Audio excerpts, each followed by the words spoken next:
Bonjour à toutes, bonjour à tous. Donc, petite vidéo, enfin, que j'espère être petite, sous le Ginkgo le plus célèbre de France maintenant. Donc voilà, je suis à l'ombre, mais il y a quand même un petit peu de vent de temps en temps. Donc dans ce même jardin public à Saintes, s'est déroulé ce week-end, donc avant-hier. Non, on est mardi là je crois. Mardi. Donc dimanche, s'est déroulé samedi dimanche le forum des associations. Et c'est bon, c'est mieux qu'à l'intérieur du gymnase où on crevait de chaleur, où il y avait plus de 300 associations et où il y avait, je sais pas, jusqu'à 6 000, 8 000 personnes qui pouvaient passer dans le week-end. Et on sortait avec des maux de tête pas possible. Bon là il y avait le masque, hein, c'était pas mieux. Il fallait avoir un masque, donc moi j'avais le mempo japonais. Hein, peut-être que vous avez vu sur ma page Facebook. Donc un grand mempo de Anya en femme. Anya, la femme, le démon femelle, la jalouse. Et voilà, c'est un mempo traditionnel japonais. Donc ce sont les casques de samouraï hein, qu'on mettait sous le kabuto, qui c'est une pièce de l'armure japonaise, une pièce du yoroi. Voilà, donc alors merci à toutes celles et ceux qui sont passés. Beaucoup sont venus aussi grâce aux vidéos pour visiter. Je pense à Katia, à Gérard, mon ancien professeur de karaté pendant des années, à Davy, un de mes anciens élèves, Florent, Alice, qui sont blogueurs, hein, qui ont un blog sur leur voyage au Japon. Donc je vous mettrai le lien. Hein. Donc Florent et Alice, Brigitte, boxeuse, Nathanaël, Yanis qui sont des élèves, et puis tous les profs qui sont venus me voir, les profs d'aïkido, les enseignants de karaté aussi sont venus me voir.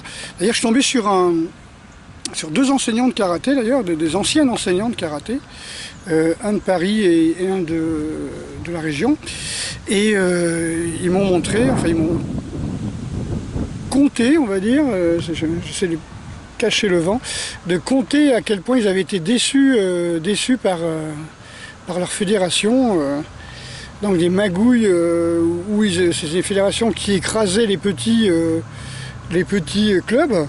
Moi, pour l'avoir vécu, je peux pas dire le contraire, hein, et qui favorisent leurs copains de loge, hein, c'est-à-dire quand ils ont décidé qui doit être champion de ligue, qui doit être champion de ceci, qui doit être champion de cela, voilà, ça se décide la veille. Moi, j'ai vécu ça, c'est pour ça d'ailleurs que j'ai quitté cette fédération. D'accord, quand vous avez été champion de karaté de ligue pendant 10 ans, vous ne pouvez pas vous présenter à un concours et puis qu'on vous note, par exemple pour les katas, 6, alors que les autres juges marquaient 16, vous voyez. Voilà, donc une note éliminatoire, ça veut dire on ne veut plus de toi dans les compétitions.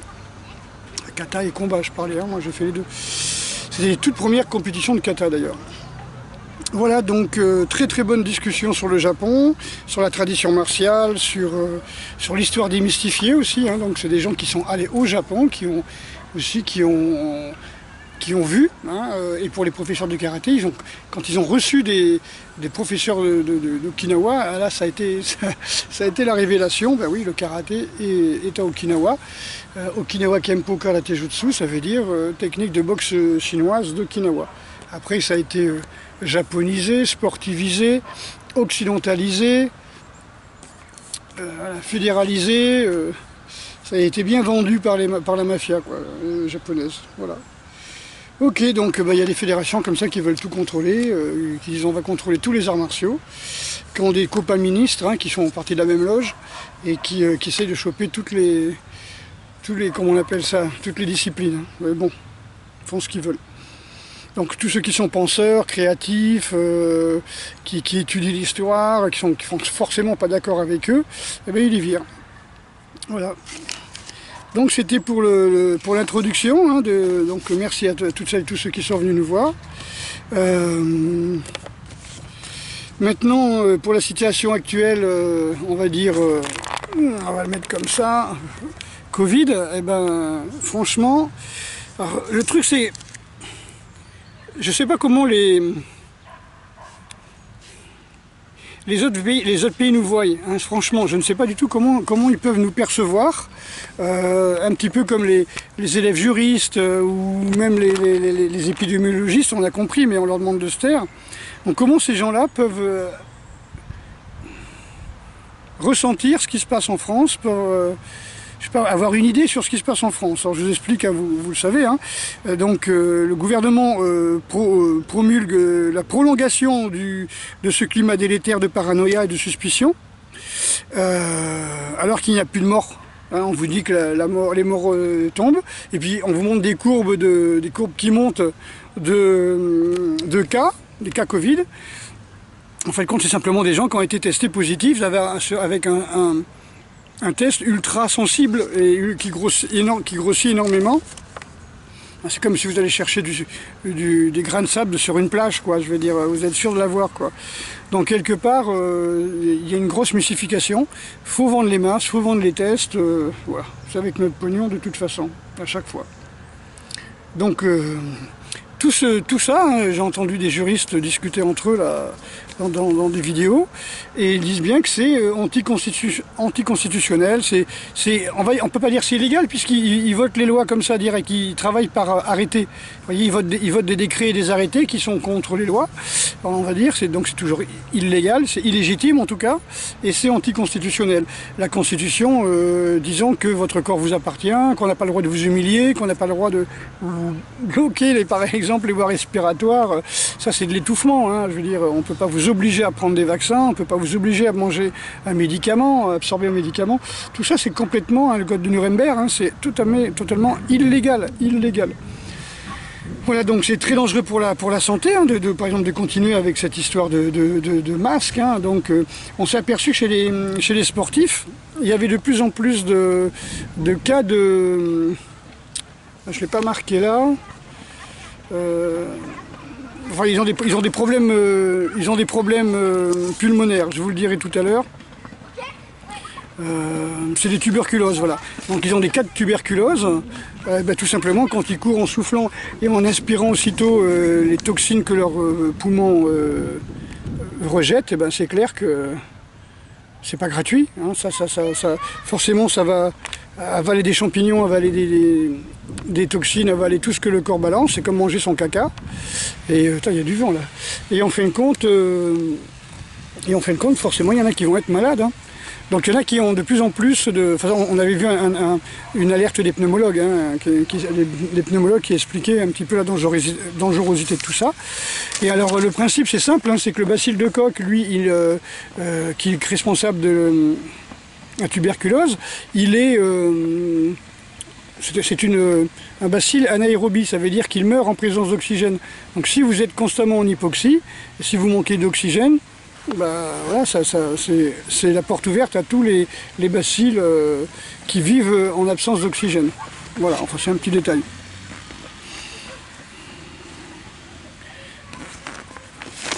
C'est un petit peu... voilà, ce sont des interrogations, hein, qu'on se pose. Comment ça se fait qu'il y a autant d'aberrations? Alors pourquoi continuer à demander aux gens d'avoir ces distances sociales, de mettre des tables dans les restaurants, une table sur deux, hop, on en enlève 50% de la clientèle, faut se masquer partout, on ne voit pas qui on parle. Tout ça, ça a un impact très négatif sur l'économie du pays, sur nos relations sociales. Hein, il y a même des enfants qui demandent à leurs parents, est-ce que je pourrais voir papy et mamie avant qu'ils meurent? Oui, non, ça c'est pas moi qui le dis. Hein. Et puis les relations professionnelles, hein, les gens n'ont plus d'argent, donc les patrons, ils licencient, donc ça fait monter le chômage. J'ai un ami Charlie, qui est prof d'anglais, il m'a dit les enfants ils font des angoisses, ils font des crises. Et puis alors un prof d'anglais, quand vous parlez, il faut montrer labial, comment vous positionnez la bouche quand vous parlez. Là avec le masque on peut pas. Voilà, donc ils ont prévu de faire des masques avec des trucs transparents, moi j'en ai déjà, mais bon. C'est pas que j'ai une jolie bouche, hein. C'est simplement que je trouve ça aberrant de cacher son visage. De toute façon, c'est illégal. Hein. Donc tout ça, ça maintient seulement la peur enfin le peuple dans la peur. Hein. Et le problème, c'est que la peur chronique, comme ça, hein, engendre l'angoisse.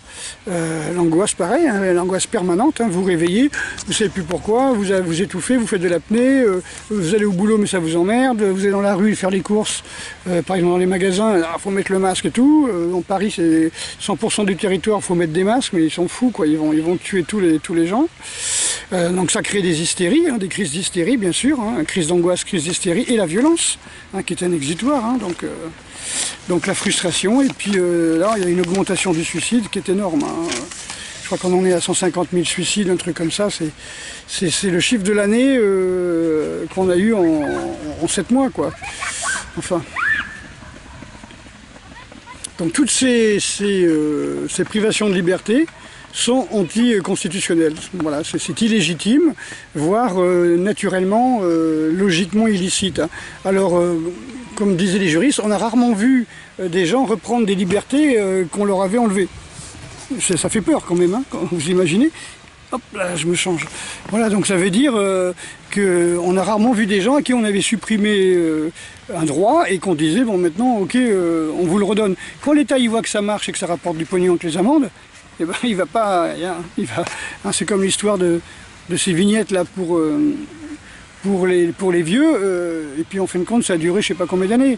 C'est comme la loterie nationale qui avait été faite pour les gueules cassées au départ, les billets je me souviens, ma grand-mère elle avait des billets de loto comme ça, de loterie, et ça a duré bien après, il n'y avait plus de gueules cassées, quoi, hein, ils étaient tous morts dans les hôpitaux, quoi. J'ai vu des gens, enfin j'ai visité un hôpital comme ça où il y avait tous les anciens de la... C'était de la guerre 40 là. Et ben je vous en parle pas. Voilà. Les gens pas de bras, pas de jambes, aveugles, attachés au lit. Bref. Donc même le vaccin obligatoire, c'est aberrant, hein, d'abord parce qu'il n'y a pas deux personnes pareilles, hein, donc on n'est pas tous égaux par rapport au vaccin, et qu'on verra petit à petit commence à dire ah bah ouais, mais il faut que la couverture vaccinale soit là. Mais quelle couverture vaccinale? On voit que la couverture vaccinale pour par exemple le garde d'asile, les médecins, c'est-à-dire les laboratoires, voulaient que ça soit 90%, quoi, et ça a été à peine 40%. Mais quand vous voyez en Inde le nombre de morts, le nombre de gens stérilisés à cause de ce vaccin, ça veut dire en fin de compte que les labos voulaient stériliser la France entière, quoi. Parce que ça tuait je sais pas combien de personnes en Afrique et en Inde, et stériliser le reste. Mais bon. Voilà, donc ce qu'il faut savoir, c'est qu'en 68, alors que la planète ne comptait que 3 milliards de personnes, donc moins que la moitié de maintenant, la grippe asiatique a tué plusieurs millions de personnes. Il y avait eu 31 000 personnes mortes en France, et on n'a pas déclaré d'urgence sanitaire ou quoi que ce soit. D'ailleurs, dans Le Monde, il y avait un article qui parlait « Oh, c'est une grippe qui n'est pas si grave, elle est ni grave ni nouvelle ». Voilà, c'était le H3N2, la grippe de Hong Kong. Et ben, on n'a jamais dit « Oui, tout le monde porte des masques, tout le monde fait ceci, tout le monde fait cela. Hein. » Non, non, non. Ce qui est bizarre, il y avait eu mai 68, ah, bizarre. Là, les gens ils sont dans les rues, hop, hop, épidémie de grippe aussi. Bizarre. Alors combien de morts à cause du confinement, hein, combien ont augmenté leur alcoolisme, leur tabagisme, leur prise de drogue, de psychotropes, combien de violences conjugales en plus, de morts par manque de soins, hein, par suicide. Hein. Si on a vu les enfants aussi qui étaient mal nourris, les gens qui étaient sous traitement, qui devaient se faire soigner ou des cancers ou des maladies graves mais qui n'ont pas pu aller à l'hôpital. Voilà, parce que les urgences dans lesquelles on avait enlevé les 3/4 des lits étaient saturées. Voilà. Combien de morts dans les EHPAD, combien de vieux piqués au Ritroville. Voilà, tout ça on n'en parle pas. Ah, c'est mon... Hop là, c'est mon papier qui fait ça. Voilà, combien de morts par l'interdiction de la chloroquine aussi, hein, par arrêt de traitement. Il y a des gens qui étaient sous traitement de chloroquine déjà depuis longtemps, pour d'autres maladies, hein, maladies de la peau, des choses comme ça, des lupus, hein, je crois, je ne me rappelle plus ce que c'était. Et voilà, ben c'est ça là, comme c'était interdit la chloroquine, et ben voilà. Alors qu'aux États-Unis, les gens guérissaient. Hein. Combien de morts va y avoir par le masque? Voilà, par hypoxie. Hein. On sait que les personnes âgées sont déjà en hypoxie. On sait que les personnes âgées sont déjà sujettes à l'hypoxie, c'est-à-dire ils respirent très peu, ils bougent lentement, ils ne font pas des grandes marches, ils ne font pas des courses dans les escaliers, Donc à 80 ans, on va dire on est déjà à une diminution respiratoire. Hein. Voilà, donc ça entraîne la chute musculaire. Il y a plein de choses hein, qui vont faire que si on ne respire pas, on bouge moins, on perd son calcium, on perd sa contraction musculaire, on perd ses muscles, on perd ses os. Voilà. Donc combien de gens sont en hypoxie et à qui on va foutre un masque? C'est-à-dire on va bloquer leur peu de capacité respiratoire. S'ils ont 20%, ils n'ont plus que 10%. Bon. Combien d'affections pulmonaires on a vu, d'immunodépression. Voilà, tout ça pour un virus qui fait dans la létalité d'environ 5%, c'est-à-dire des personnes infectées, il y a 5% des gens un peu partout dans le monde qui mouraient de 5%, sauf en France c'était 18,5%. Plus de 3 fois, presque 4 fois plus.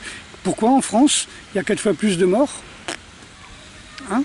Et puis maintenant le stress, hein, les gens ils stressent, vite il faut mettre le masque pour pas être contrôlé, pour pas payer, hein, la peur du gendarme, voilà, c'est des troubles de comportement, les gens sont hyperactifs, hyper réactifs, on appelle ça une espèce d'hyperactivité compensatoire, quoi. Ils stressent, donc ils essayent de bouger tout le temps, de faire toujours plein de choses. Voilà, donc s'occuper constamment pour pas se retomber dans la peur à chaque fois. Burn-out, beaucoup de burn-out à cause du circuit cortisol, hein, parce que c'est la même chose. Hein. Avant, une épidémie était déclarée comme telle quand il y avait 150 cas pour 100 000 habitants. Ben, dans le Covid, on a dit c'est une épidémie, voire après une pandémie, alors qu'il y avait moins de 50 cas pour 100 000 personnes. Pourquoi encore? Donc, oui, tous ces conneries-là, tous ces manquements, toutes ces erreurs, ben, ce seraient des joueurs d'une équipe de foot, on les foutrait dehors. Mais non, mais les gens, ils sont toujours au gouvernement. Alors, ils ont changé, bien sûr, ils ont changé, oui. Il n'est pas changé, ouais, bien sûr, ils n'ont pas changé, c'est toujours les mêmes crapules, quoi. Donc, quelque part, ces gens-là ne veulent pas être jugés. Voilà, ils ont peur d'être jugés, alors... Ils continuent à mettre les gens dans la peur en disant de toute façon tant qu'il n'y aura pas un vaccin, il faudra faire comme ça. Ben, les vaccins sont déjà commandés, payés avec notre argent. Maintenant, si la France est en Covid, pas en urgence, mais en plan Covid, c'est qu'elle est aux ordres de l'OMS. Donc ça veut dire qu'elle a dû recevoir les 7 milliards promis à tous ceux qui faisaient les plans Covid. Donc où est passé cet argent? Qui c'est qui l'a touché? Qui c'est qui se l'est partagé? À quoi il sert? Parce que moi, j'ai rien touché. Hein. Voilà, donc c'était juste pour vous dire ça, voilà. Juste pour vous dire toutes ces aberrations, il faut bien en prendre conscience, il faut prendre une certaine, comment on peut dire, une certaine distance avec tout ça. Mais là, au moins pour le moment, ce qu'il faut savoir, c'est que ceci est anticonstitutionnel. On ne peut pas vous obliger à payer des amendes, on ne peut pas vous arrêter ou quoi que ce soit. Si vous êtes tombé sur des bons avocats, vous allez voir que ce sera très facile. Donc ces gens qui ont fait ces conneries, eh ben, faut faire des associations et les juger. Alors, conseil national, tout ce que vous voulez, conseil d'État, je sais pas, tribunal européen, je sais pas. Honnêtement, c'est pas ma branche, mais renseignez-vous. Je sais qu'il y a Maître Brusa et d'autres associations qui donnent des certificats, enfin des textes de loi. Vous pouvez télécharger des textes de loi et à partir de ces textes de loi, ben, vous pouvez contester toutes les amendes, tout ce que vous voulez, les obligations de masque pour vos enfants à l'école, les vaccinations ou les tests imposés aux enfants à l'école ou sur vous-même. Tout ça, c'est complètement anticonstitutionnel. Votre corps vous appartient, c'est marqué dans la Constitution. Et nous ne sommes pas en urgence sanitaire. Et même dans les pays de l'hémisphère sud où ils sont en hiver actuellement, il n'y a pas de problème. Vous voyez, il n'y a pas de mort, il n'y a pas plus de morts que... Enfin, il n'y a pas eu de retour, quoi. On a, allez, je vais dire, rarement ou jamais vu un virus qui revient 2 fois pareil d'une année à l'autre. Il y a forcément des mutations, les virus ont des durées de vie très courtes, ça vient et ça descend, ce que le docteur Raoult appelle en cloche, et après c'est terminé, on ne les revoit plus. Alors on appelle ça des grippes, mais c'est un H1N1, c'est un H2N3, c'est un H3N2, vous voyez, mais c'est jamais les mêmes. Donc juste pourquoi on ne vous le dit pas? Parce que ça veut dire que les vaccins ne servent à rien, parce que les vaccins sont faits à partir des souches de virus de l'année précédente. Voilà, Voilà, c'est aberrant. C'est comme si vous faites votre footing un jour sur deux, il fait beau, et puis vous allez quand même courir alors qu'il fait, tout d'un coup il y a un orage qui éclate, et vous dites oui mais hier il faisait beau, j'étais en short, en débardeur et en petite basket, donc je sors comme ça, puisque la dernière fois que j'ai couru, il y a 2 jours, il faisait beau. Hein, ouais, bah c'est pareil, on vous vaccine contre un truc de l'année dernière, ben voilà, vous allez vous habiller en hiver comme on était, parce que vous vous adaptez pas. Voilà. C'est aussi stupide, vous voyez ce que je veux dire? Voilà, donc merci aux internautes que j'ai rencontrés hier, hein, et aux abonnés aussi que j'ai rencontrés hier en faisant mes courses. Et ben voilà, c'est bien que les gens se réveillent. Moi je pense que les gens vont pas se laisser faire.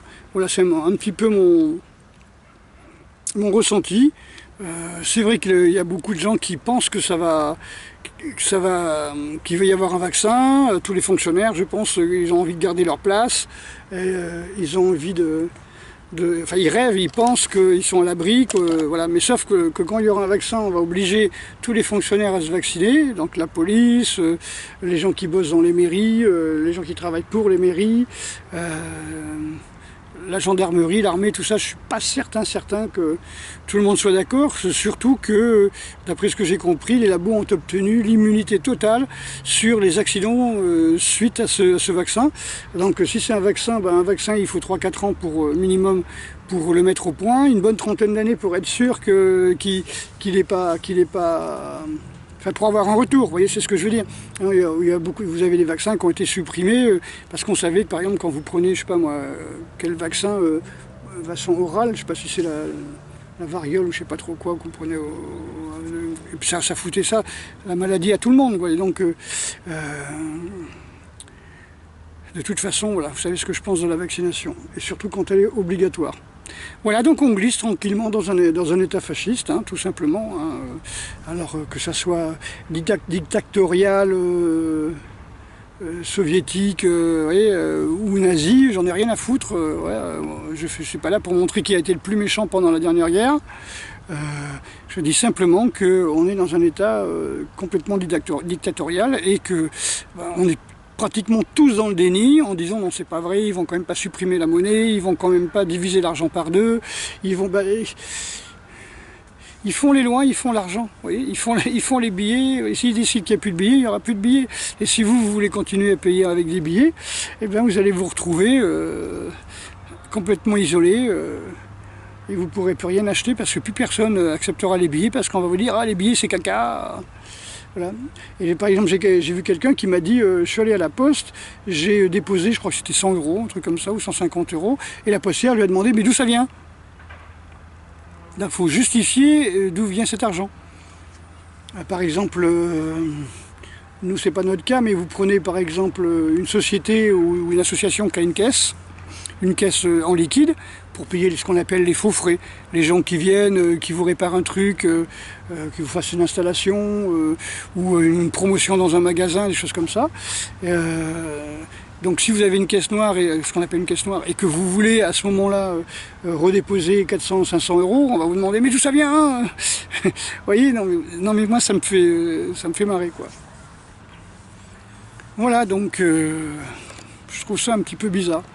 Je pense que tous les commerçants essayent d'avoir un maximum de liquide. Moi, quand j'étais veilleur de nuit, je voyais les chefs d'entreprise qui venaient avec leur maîtresse et leur Porsche, qui payaient tout de suite comme ça de 1000 € en liquide dans les châteaux relais. Voilà, donc ils blanchissaient leur argent comme ça, quoi. Et les dealers, comment ils vont faire? Ils vont faire payer avec le téléphone contact, là? Non, non, non. Voilà, donc je ne sais pas comment ça va se passer, mais voilà. Mais pour le moment, on est tous dans le déni parce qu'on n'a pas du tout envie que ça continue comme ça. Ok, donc que faire? Eh bien, déjà prendre des dispositions. Imaginer le pire et s'y préparer, hein, ça c'est un terme militaire. Hein, imaginer le pire et s'y préparer. Et imaginer l'inimaginable, hein, imaginer le pire et s'y préparer. Et voilà, enfin je ne vais pas donner toutes les solutions, j'en ai quelques-unes, mais les yeux dans les yeux, Inshin Denshin. À bientôt.